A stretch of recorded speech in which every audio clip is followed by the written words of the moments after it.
in Tyranny this time, but yeah, it might still need a little bit more tweaking, so let me know how it all sounds. Music's at 20%, everything else is 100%, so it's quite likely that that's going to be quite loud, but we'll alter that as we are going. Hey, Sir Joshua the Great, Fenris, Doomsday Bomb, Bjorn. How are you all doing? There's also a rogue path, but it's super hard to get. Oh, interesting. Right, yeah, so you're basically going against the main dude person, whose name I've already forgotten. Kyros, that was his name. So first of all, we need to choose difficulty. I think I'm just going to go with normal. I was considering hard difficulty, because I am a veteran player of isometric RPGs, such as Pillars of Eternity. But my attention's not always going to be with it. We can always change the difficulty later. So we'll see how this goes.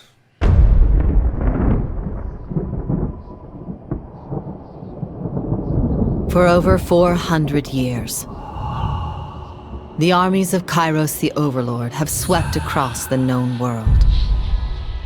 All who stood against them fell before their might.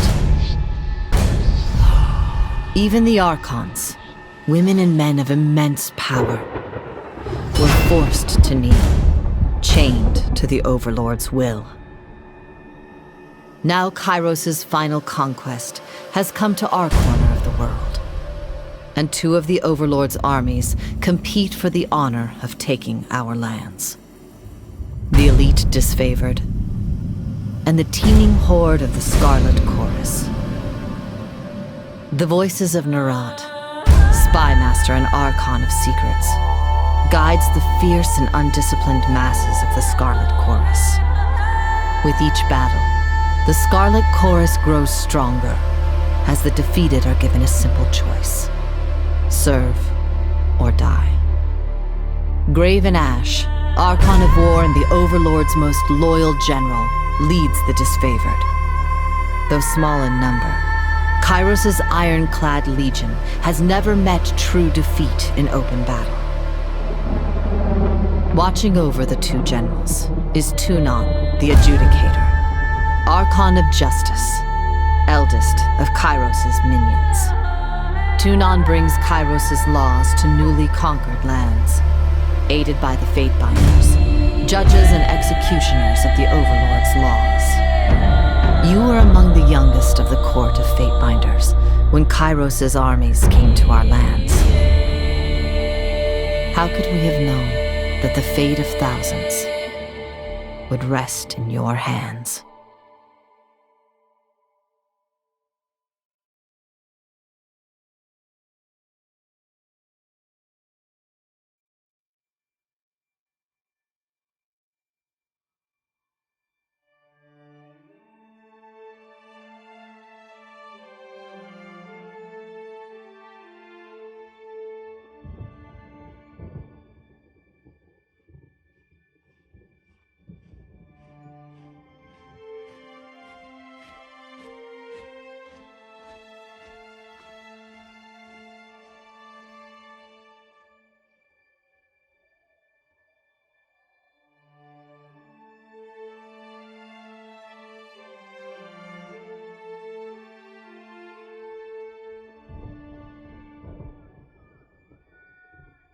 Yes, I am totally muted. I was just reading that, so that's all you missed.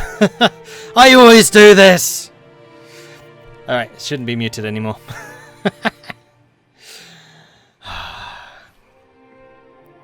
So, it's just that. It's been up on the screen for a while. You can read it yourself.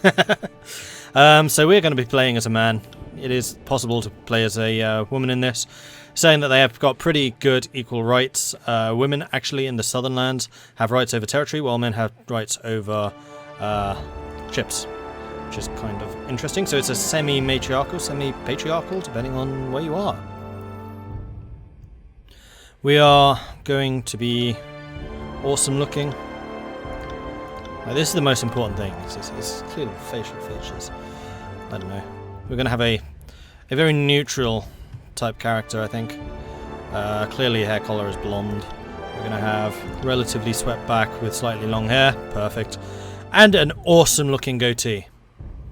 Because it's the only way to go, really. It's a little more square looking than I perhaps would go myself, but, you know, it's alright. Fenris, US, no. So Joshua the Great, I heard today is the hottest day it's been in London this year. Yeah, it is. And it has broken several records for the hottest since the 1970s. Like, it has been absurdly hot in England.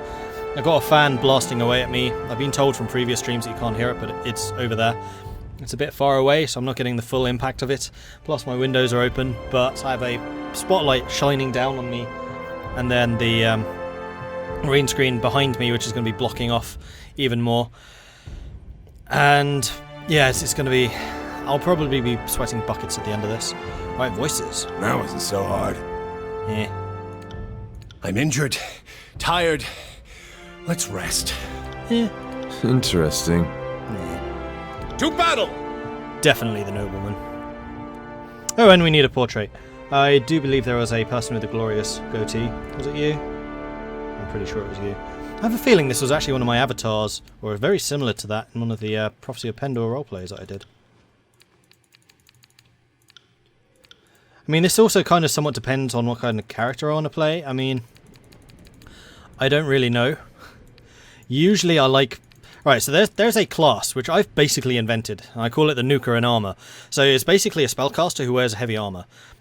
Durable, not necessarily the most glass cannon-y massive damage, but outlasts most of the opponents. The most important aspect of that is he is ranged. So heavy armor, ranged. That's the type of character I usually like playing, or like a crossbowman type thing. But I prefer magic. So we're going to go with that one, because goatee, long hair. He's not blonde, but close enough. And how did you join Kyros' army, Pitfighter? Not wishing to pay to feed or house to, the madam that purchased your mother sold you to the Proving Grounds, the Northern Empire's bloodiest, most notorious fighting arena. Given only enough training to assure the show isn't over too soon, your natural prowess and survival instinct led you to one victory after another. There was no elegant swordplay, no formalised duels, just brutal melee and the stench of blood, shit, and bronze with each day's gruesome necessities. It is said that any fighter that slays a dozen others in the Grand Melee is given her freedom, but in 300 years only 3 warriors have ever walked away from the Proving Grounds. When the closing horn sounded and 13 corpses lay at your feet, you became the 4th to be granted freedom, to thunderous applause. But this autonomy was short-lived. Within days, words of your accomplishment had made its way to the Archon of Justice. I'm probably not going to read all of these. I'll just give you a summary, because there's a fair amount of text here. So the Pit Fighter is, you basically were an arena brawler. You won your freedom, but then were contacted by Tyranny, who is the Archon of Justice. Soldier, you became a debtor. You joined the army, and then in the army you were recruited. Oh no, you did really, really well. You were on the verge of being recruited by the Disfavored, but then Tauron nabbed you instead and started training you as a Justicar. Hunter, you were found in a village which was destroyed by the Bounding Viper tribe, who are a tribe of wild barbarians. They were eventually attacked and destroyed by the Disfavored, who found you, and then because they found a living human, they took you back, and the Archon of Justice showed interest in you. Lawbreaker, you are a criminal. You absolutely did do stuff wrong. And Tauron... Tauron oversaw the court case against you. You actually did a really good case based on eloquence and conviction. However, Tauron still found you guilty and gave you a choice. Go and serve lots and lots of years in prison, or become a Fatebinder and work for him, basically, a guild apprentice. You were apprenticed to the Seven Tree Guild, which is a magic guild, where you learned magic and magey stuff. And then the guild was dissolved because it was seen as being too peaceful, and the mages that served in the guild were then sent to the army. Tauron, however, went and recruited you instead. War Mage, you started at a very, very young age to train as a caster and a warrior. You were preparing to become a really, really good fighter.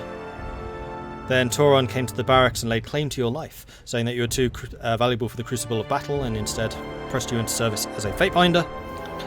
Noble Scion, you were born of noble parents, you were groomed for leadership, but the parents were accused of sedition. You went and pled the case of your parents and yourself against, before Tauron, sorry. Your parents were still found guilty, but you yourself were not. Tauron... Where was it? Eloquent pleading your own ignorance. You did manage to negotiate immunity for the crimes of your family for yourself, but the cost of that was that you had to swear fealty to the Archon of Justice. And then finally the diplomat. Your parents became extremely wealthy somehow or another.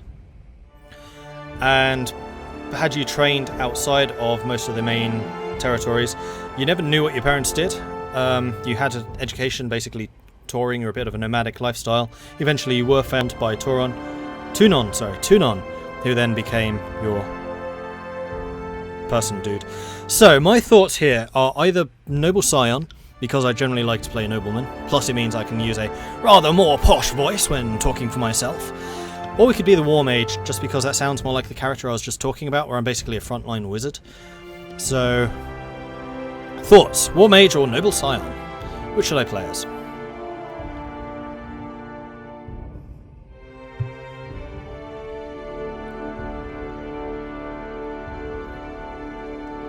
Hello, well done Owens, good to see you here. And everyone else. Tactical Shock, excellent. War Mage, War Mage. A couple of you are saying War Mage.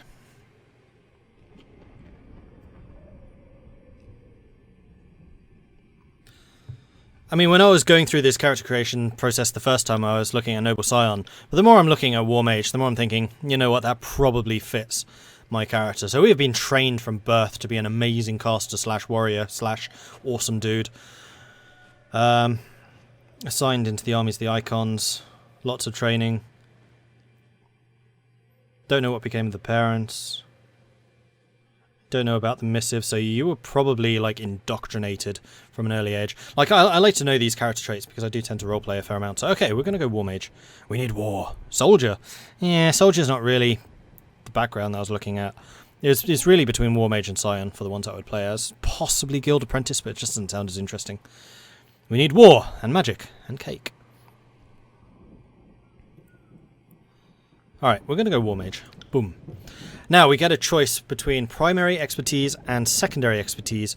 It is possible to double down, so we could be like shock magic as a mage, and then for the secondary we can choose shock magic again to get even more power in that. This basically means that we start with an ability, which is our spell. So we do 10 to 15 shock versus endurance. Shock seems to be the most damaging. Frost has some additional effects, so for example it freezes your opponent.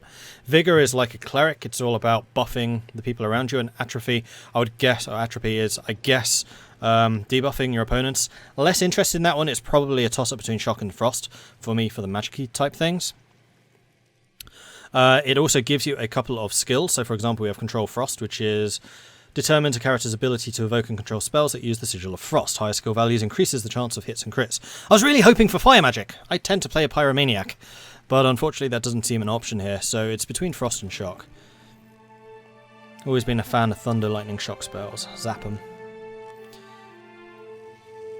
You mix glyphs and things to determine how spells work. Oh, that's cool. Okay. So I'm thinking we'll probably go shock spells and sword and board. So sword and board would allow us to have the heavier armor, one-handed weapons, and shield, plus the shock spells. Or we could go shock spells and, I don't know, dual wield, so we can have that frontline ability if we need it. We could go shock and frost if we wanted to go all-out mage. Kill them, then wake them up with the electric shock to kill them again. That sounds suitably cruel for this, to be honest. I mean, my thoughts here is, it is possible to play, as far as I'm aware, an absolutely evil badass. I'm more thinking of just having a blank slate of justice. Like, if you've broken the law, then fuck you. We'll see how the character evolves, though. I mean, that's the cool thing about these games, is your character can evolve as the game goes on. So my characters in Baldur's Gate very often evolved from a really, really nice guy to someone who's rather cynical and going, "You're after my power," type thing. Right, the other one I was looking at was dual wield, because it allows you to have two weapons which can do two different types of damage. Dual wielding just generally just sounds awesome, and you can parry, so it does give you some defensive ability. Shock unarmed. I don't really like unarmed. So I'm thinking maybe shock dual wield or shock sword and board. Shock I think does, yeah, magic staff. It's not a huge skill with magic staff. Determines effectiveness of attacks using a magical staff. Higher skill values lead to more accurate attacks, increasing the chance of critical strikes. The accuracy of magical attacks is determined by both the magic staff skill and the magic skill used by the equipped staff. So it's a combination of control lightning and magic staff for the staff ability. While here we would have parry and one-handed weapons. In fact, we have a high parry skill. Dual wield. We have almost as high parry. Athletics, which is ability to traverse difficult terrain, as well as ability to execute complicated moves in combat. Athletics is also used in dialogue to determine your ability to intimidate or physically overpower someone. Subterfuge. Subterfuge skill determines a character's ability to move unseen through the environment. That's roguey, stealthy. Pfft, don't do that. Short bow is archery. I mean, we could do sword and board and short bow. Or great sword or dual wield and short bow. But we'll go for more heavy armor rather than the light armor stuff.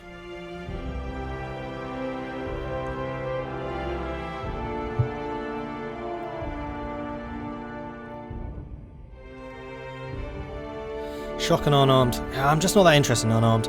I don't think I've ever played a monk in a D&D game. It just does not appeal to me. I like flashy weapons. And just punching stuff, you miss out on the whole flashy weapons aspect.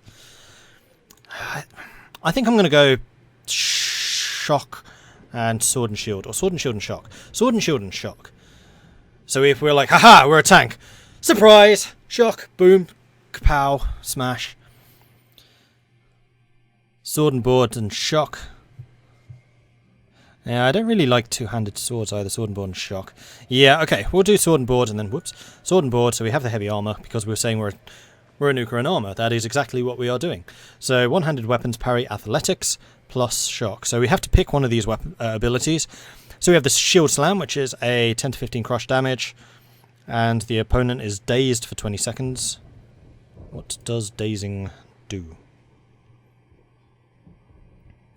Recovery increased by 50%, so I think it means that they move 50% slower, or they act 50% slower.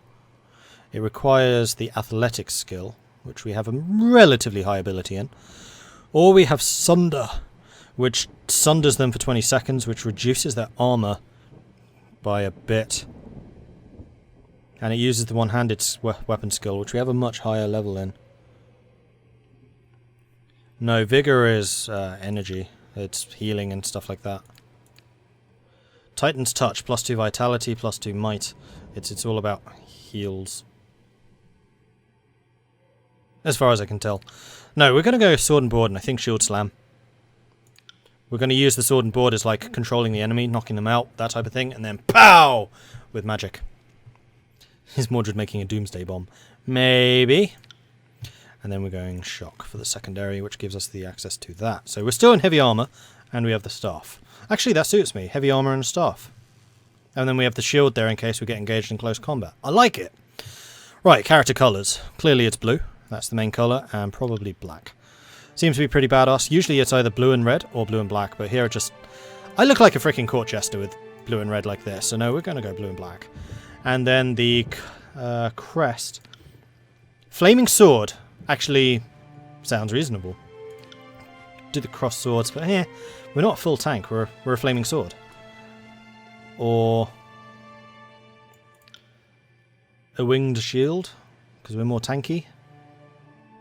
Or the fist, just because fists are pretty cool and looks more like a gauntlet. Stars for magic-y. We could do this one, which is like a shield plus a sword plus magic-y wavy stuff.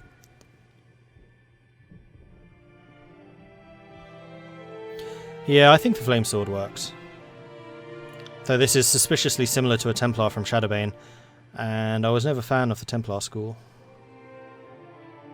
This one's just a little bit too much going on.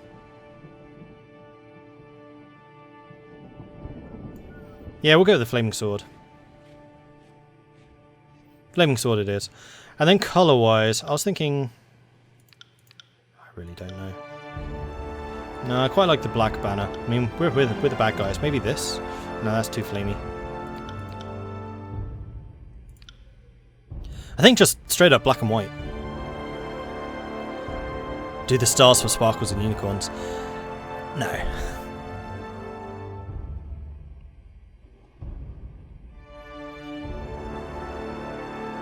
I mean, it's either going to be white or blue. Blue's probably a bit too dark. We could do light blue, that's still too dark. We could do dark blue plus white, or dark blue and red. I think dark blue and white actually works. We'll do this. So we have the whole blue thing going on. Right, the name! is obviously Mordred. And this is harkening back to an age prior to any of you will have known me, as my very first character in Baldur's Gate was called Mordred the Powerful. And that is actually where the name Mordred comes from. I say now it's like linked to Arthurian legend, because I have some links to various knights' names, and the parents actually named me after one of the knights. But the first time I ever come up with a name, which was in Baldur's Gate, I came up with Mordred the Powerful, and I just think it works here. So we are Mordred the Powerful. Okay, attributes. What the hell do these do? Might. These seem suspiciously similar to Pillars of Eternity. Black and white like the German Empire. Oh, I like the blue, though. I do like the blue. Might determines the physical strength of a character. Increased might leads to more powerful attacks and stronger abilities, as well as increasing the endurance defense. So endurance is your hit points, I believe. Finesse describes a character's physical and mental precision. Finesse is used to determine accuracy of attacks and spells, as well as increasing the worn armor's chances to reduce a hit type. So it gives us more accuracy and more armor deflection. Recommended because of our training in Sword and Shield. Sword and Shield. Quickness determines how often a character can use their abilities and spells in combat, reducing cooldown durations. That's less important for us. I mean, we're a bit of a frontline character. If we were a glass cannon, we would want quickness. Vitality determines a character's physical health. Their strength of personality. It also increases the will defense. Strength of personality is nice for the negotiation-y stuff, but less important. Wits describes a character's mental acuity, their ability to observe their environment and pick up on clues. Wits is used to increase spell strength, as well as increase magic defense. Attribute is recommended for you because of your training shock spells. Oh, this is going to be like Pillars of Eternity, where armor massively reduces your ability to cast spells quickly. Which is a slight problem. I mean, we're going to be more of a cleric than a wizard here.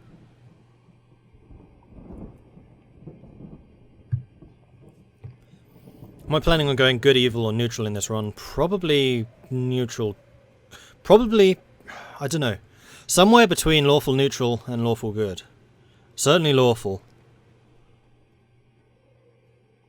More towards lawful neutral. We're just going to be the judge. Resolve determines a character's ability to endure physical and mental challenges. Resolve is the primary attribute used to derive endurance, will, and magic defenses. It also increases the durations of afflictions applied by the character. Less important. So I think finesse is going to be a big one for us. It increases accuracy and armor deflection, which means our armor is better. Might. Oh, might increases magical damage. More powerful attacks, and that also includes magical attacks, not just physical attacks. So it's probably going to be might and finesse. Oh, no, wait. Wits is spell strength. Okay, that's one place where it is different. Alright, we're going to go wits, we're going to go might, we're going to go finesse. We're going to go might, we're going to go finesse. Something like this. Maybe a bit less might. Plus attack and ability strength. Plus 10% spell strength. You know what? We're going to reduce that. What's endurance defense? Endurance resists damage on the internal physical systems. That is just more hit points.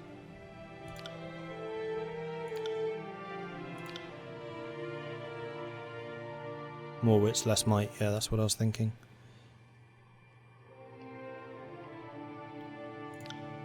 We're going to do this. We're going to be a very intelligent character.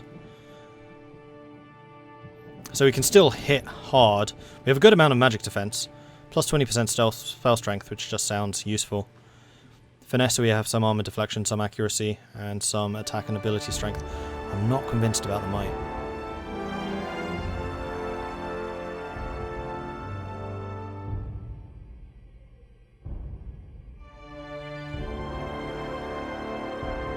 Oh yeah, we're absolutely a hero with our might and magic. I don't know, this is actually a hard choice. I'm not used to making hybrid characters like this. I don't know if it's going to work very well. I mean, this is truly a hybrid. Okay, no, we are a nuker in armor. So we're not going to be focusing too much on being in the front line. We don't necessarily need the shield. But then we want the shield for the extra defense. I hope we can find a wand or something we can use one-handed. I'm going to reduce these by one more. We're going to get one of those. We're going to go Vitality. No, we're not frontline. I'm happy with this. Let's move on. Right, weapon skills. We definitely want Magic Staff. I really hope we can find a one-handed version of this. Determines effectiveness of attacks using Magical Staff. Higher skill leads to more accurate attacks, increasing the chance of critical strikes. Accuracy of magical attacks is determined by both the Magical Staff skill and the magic...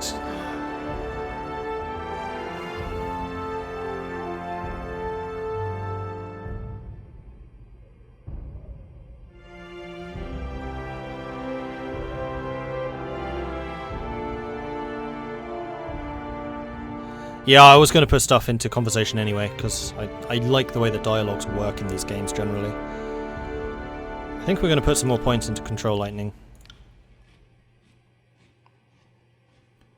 Where's Parry? Laura's good. Also using dialogue to determine your ability to deceive or trick the person you're speaking with. I intend to be quite plain spoken. Diplomatic, but plain spoken. Let's increase you a little. Parry. Law. Law skill determines a character's ability to decipher information and put together clues from fragments of information. The skill is critical to magic users who want to learn new runes to power their spells. Law is also used in dialogue to determine that you know about the history of the world or to impress others with your intelligence. Yeah, we want law. Athletics, we know is quite useful. We'll go up to 30 with that. Dodge, defense against ranged attacks from bows, javelins, and magic spells, higher skills. Reduce, nah.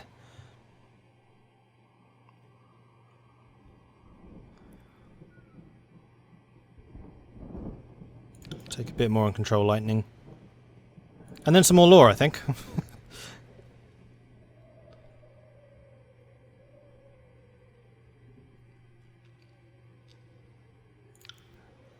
How do you want to continue? Selecting the Conquest option will allow you to play through Kyros' Conquest of the Tiers, choosing how your character was involved in the invasion. This gives you the most control over the starting state of the game and how other factions will relate to your character. That sounds awesome. Let's do that.